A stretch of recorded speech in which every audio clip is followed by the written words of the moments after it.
ரவை உப்புமா செய்வதற்கான பொருட்கள் பார்க்கலாம்.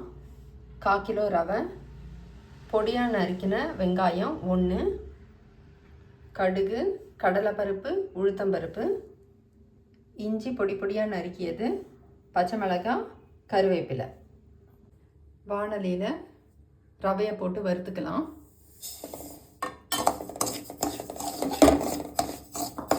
ரவை நல்லா வறுபட்ட உடனே தட்டில் மாற்றிக்கலாம். மாற்றி வச்சுட்டோம். இப்போ அதே கடையில் கொஞ்சம் எண்ணெயை ஊற்றிக்கலாம். மந்த்ரா கடலை எண்ணெய் தான் சேர்க்குறேன். எண்ணெய் காஞ்ச உடனே கடுகு போட்டுக்கலாம்.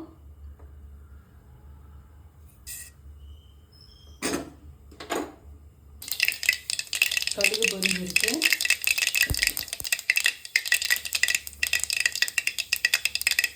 இப்போ உளுத்தம்பருப்பு, கடலைப்பருப்பு சேர்த்துக்கலாம்.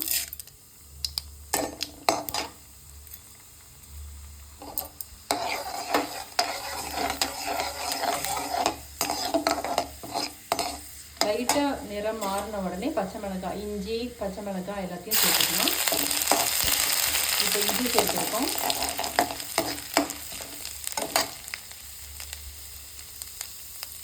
பச்சை மிளகாய்,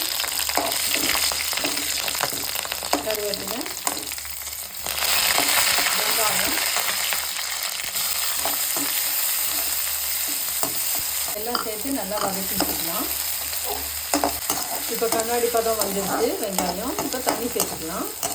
1 டம்ளர் ரவைக்கு 2 டம்ளர் தண்ணி. இப்போ தண்ணி சேர்த்துக்கலாம்.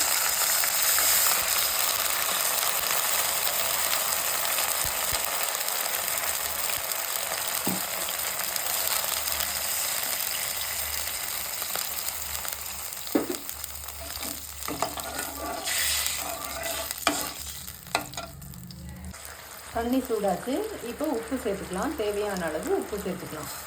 நான் சின்ன ஸ்பூனில் 1.5 ஸ்பூன் உப்பு சேர்த்துருக்கேன் 1/4 கிலோ ரவைக்கு.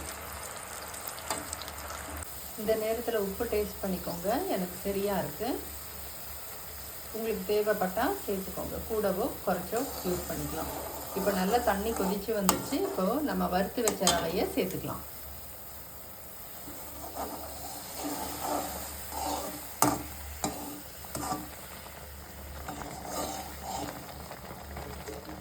நெருப்பை நல்லா குறைச்சி வச்சுக்கோங்க. சிம்மில் வச்சுக்கோங்க. ரவை வேகட்டும். நல்லா ஒரு 3-4 நிமிஷத்துலேயே ரவை சீக்கிரம் வெந்துருங்க. சிம்மில் வச்சுட்டு இந்த மாதிரி அடி பிடிக்காத மாதிரி இறக்கி விட்டுக்கணும். இப்போ வெந்துருச்சு. கடைசியாக ஒரே ஒரு ஸ்பூனு கடலெண்ணெய் ஊற்றிக்கலாம்.